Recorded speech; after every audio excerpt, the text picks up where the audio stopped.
E se fosse possível conquistar novamente aqueles que se foram? Juntos nós podemos. Invista neste canal. Invista em um mundo melhor.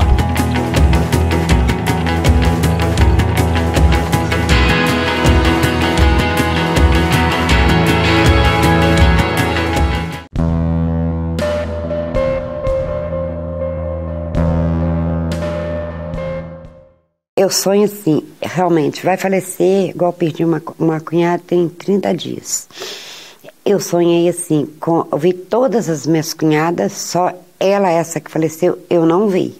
No sonho, a casa da minha cunhada foi invadida com aquela água suja, e eles tirando aquelas roupas, e ela chorando, gritando, todo aquele alarme assim, de gente, da família, tudo na casa. E só que a minha cunhada que faleceu, eu não vi a minha família. Por isso eu já fico preocupada, porque se eu sonhar igual eu sonhei com essa água suja, eu sonho com carne. Se eu ver assim carne, assim, igual eu já vi na casa de um sobrinho do meu marido que morreu, eu falei para o meu marido de manhã, falei para ele, falei, ó, fulano vai morrer. Quando foi meio-dia o telefone tocou, avisando um menino de 26 anos. Eu acredito. Agora, eu não sei se é Jesus ou se é um espírita, igual já me falaram que pode ser um espírito, uma pessoa que gosta muito de mim, que vem para me alertar, que eu posso, porque eu recebo esse aviso.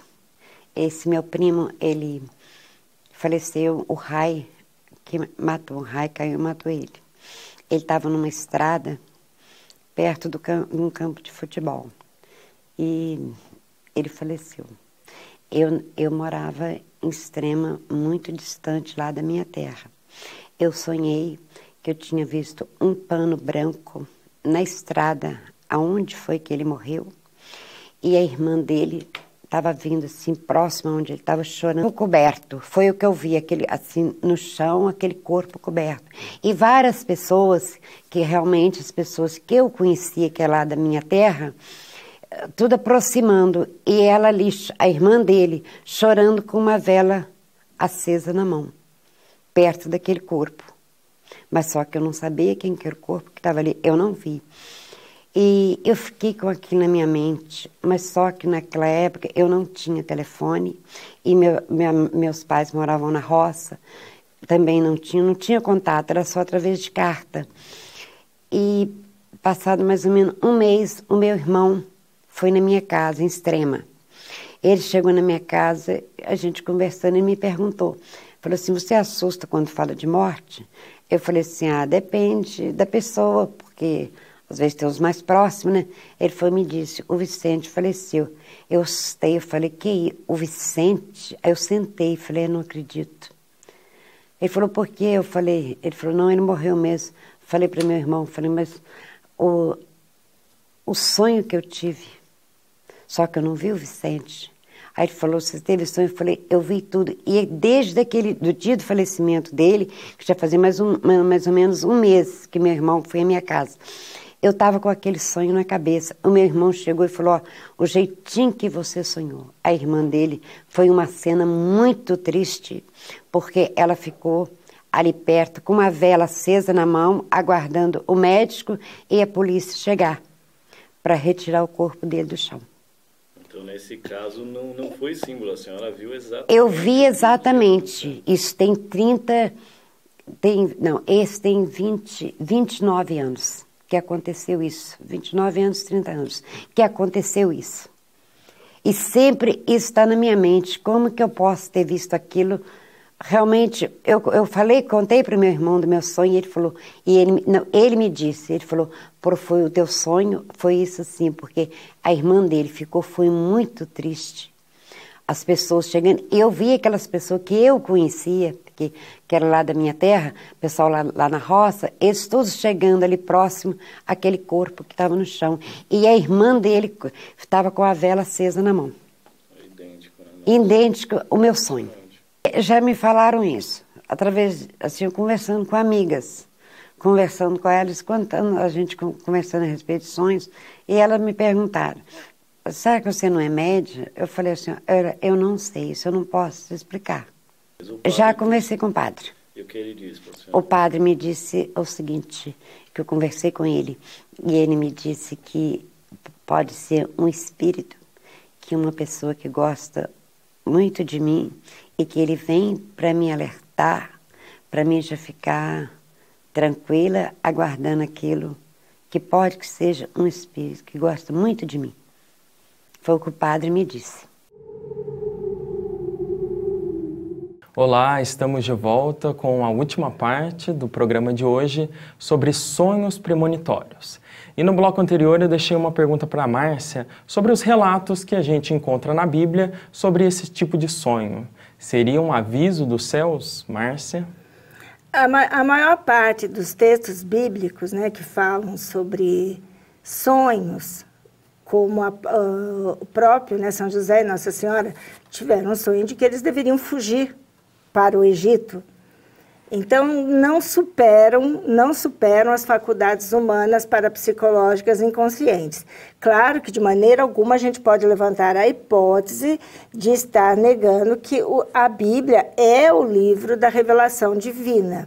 Mas só que ali o que acontece com seres humanos, a maior parte dos fenômenos que acontecem não superam o que a parapsicologia chama de faculdades parapsicológicas inconscientes e que se manifestam como aqui no nosso tempo corrente ainda de hoje. Agora, eu queria aproveitar, Felipe, para fugir um pouquinho do tema, né, da revelação bíblica, porque poderia ser talvez um programa à parte, mas ficando aqui neste termo pré-cognição e que é conhecimento do futuro, para a gente fazer um alerta para quem está em casa, para não se fiar, principalmente dos profissionais que têm consultório e que atendem com hora marcada, porque é muito fácil você simular um conhecimento do futuro. Primeiro que nós temos que deixar de lado as generalidades. O que é generalidades? Eu falar, por exemplo, eu vou fazer uma previsão para 2017, né? Vai morrer uma pessoa muito famosa. Vai morrer, vai separar um casal muito conhecido. Então, se a gente for descartar as generalidades, se a gente for descartar as deduções, que eu observo a realidade e faço deduções, se eu for descartar a própria sugestão e autossugestão, porque isso é um assunto sério, não é, Norberto? Por exemplo, um adivinho, chamado de adivinho profissional, diz para uma menina, para uma mocinha, que ela vai morrer antes de 18 anos num acidente de carro. E daí essa menina se sugestiona tanto com isso que, por exemplo, cada vez que ela vai atravessar a rua, ela acaba tendo paralisias, acaba tendo vertigens, acaba não querendo mais sair de casa, fica doente mesmo. Então, se essa menina não terminar por morrer atropelada, seria um fenômeno que até a parapsicologia renunciaria de explicar. Então, um alerta para quem está em casa, gente, é que o fenômeno é espontâneo, o fenômeno é incontrolável, então nós não devemos dar nenhuma credibilidade para quem tem escritórios ou que anuncia, que dá consultas e atendimentos e que vai falar sobre o seu futuro com dia e com hora marcada, porque ninguém adivinha o que quer, na hora que quer, do jeito que quer. E eu não tenho controle nenhum sobre as manifestações do meu inconsciente. Então, isso é um assunto bem grave. Se uma pessoa adivinhasse o que quer, na hora que quer, do jeito que ela quer, ela adivinharia uma vacina contra a dengue, a cura do câncer, o resultado da loteria esportiva. Norberto. Então, é um assunto muito sério. Na sua opinião, esse raciocínio se dá dessa forma também? Sem dúvida. Os charlatães existem e sempre existiram, desde de toda a humanidade. Então, esses indivíduos, alguns deles têm uma percepção extrasensorial, conseguem ler alguma coisa, e se ele não tiver um caráter ilibado, ele vai usar isso como ferramenta para iludir os incautos. Então, é importante que ao consultar uma cartomante, uma vidente, uma pitonisa, uma leitora de mãos, se precavem a respeito das informações que vão ser transmitidas ali. E aliando ao fato que a grande maioria desses indivíduos que fazem as leituras, as previsões, eles leem o nosso pensamento, telepaticamente. Então isso é muito importante, porque nós já vamos lá com uma série de preocupações e esses indivíduos leem essas preocupações, porque nós estamos irradiando essas preocupações. Cada vez que a nossa mente dá uma varridinha naquele item, a pessoa capta. Aí ela explora esse tema. O importante é qual o objetivo da revelação. O que isso vai trazer de bom ou o que isso vai trazer de ruim. Paulo disse, ouça tudo e retenha o bem. Sim.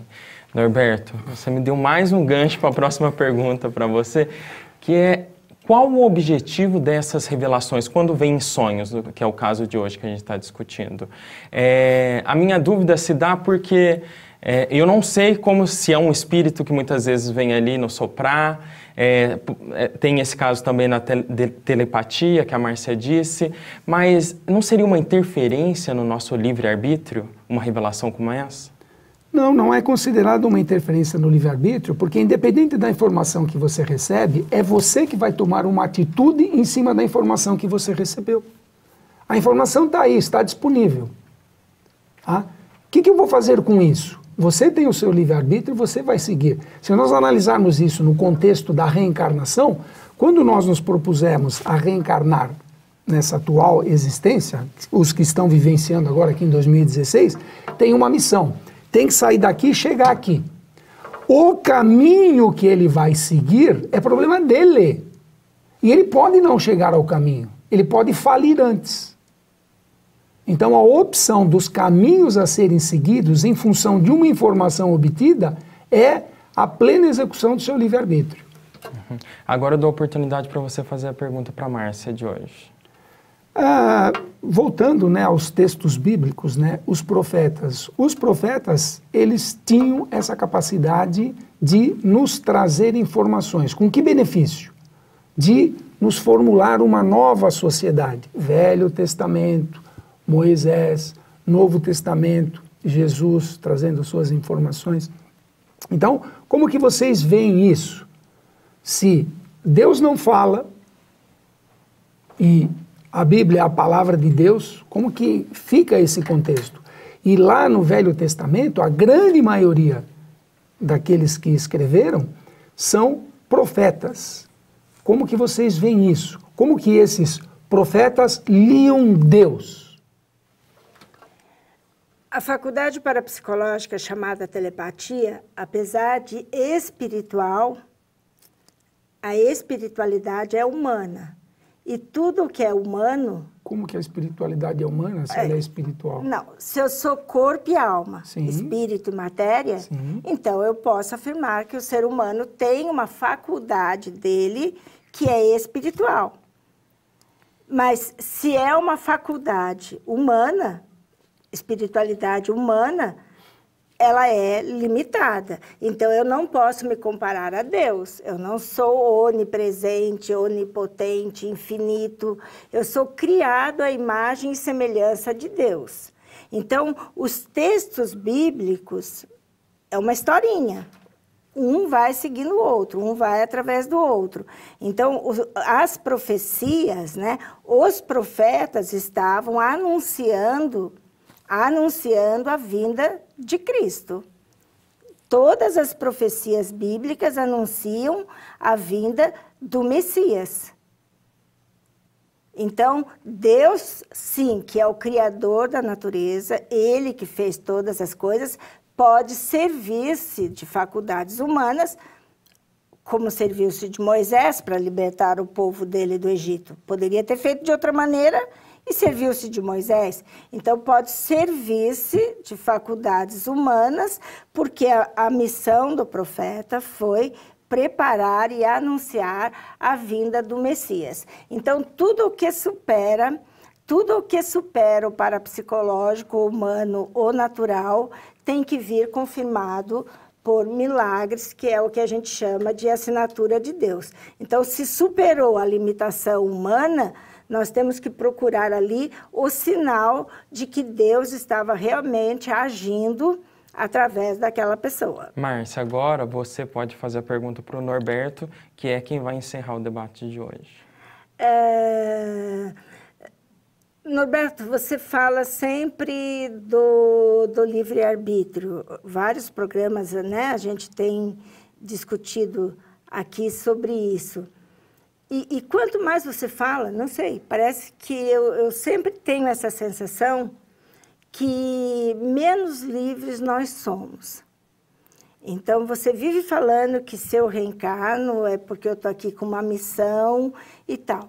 Mas se eu estou aqui com uma missão, e eu nem lembro quando foi lá atrás que foi me confiada essa missão, antes de eu encarnar de novo, isso nunca me cheira a livre-arbítrio. Então, se nós formos pegar a situação que o país está, e hoje todo mundo desencantado, né, com a política e com os políticos corruptos e com a roubalheira que está no nosso país, e nós fôssemos olhar para esses políticos corruptos, eles têm livre-arbítrio, eles estão realizando uma missão, eles estão progredindo ou regredindo, eles estão... Foram esta missão que foi dada para eles, virem aqui com essa missão, afundarem o nosso país e passarem a mão no nosso dinheiro, e eles precisam fazer isso porque estão num processo de evolução, e daí na próxima eles virão um pouco melhorzinho, é isso? Isso, em suma é isso, Márcia. A corrupção não é exclusividade brasileira, ela existe desde sempre. O indivíduo ele vai atrás dos seus bens materiais por ele achar que o material vai defender a sua vida. Ele já vê isso desde lá dos primórdios. Então nós temos um território físico que nós defendemos ele porque ali nós temos o nosso alimento. Então eu troco dinheiro por relógio, quando faltar dinheiro eu vendo o relógio e converto em alimento. Então a base é essa. Tá? Então eu quero bens materiais para garantir a minha sobrevivência e dos que estão comigo. Isso é um desvio comportamental.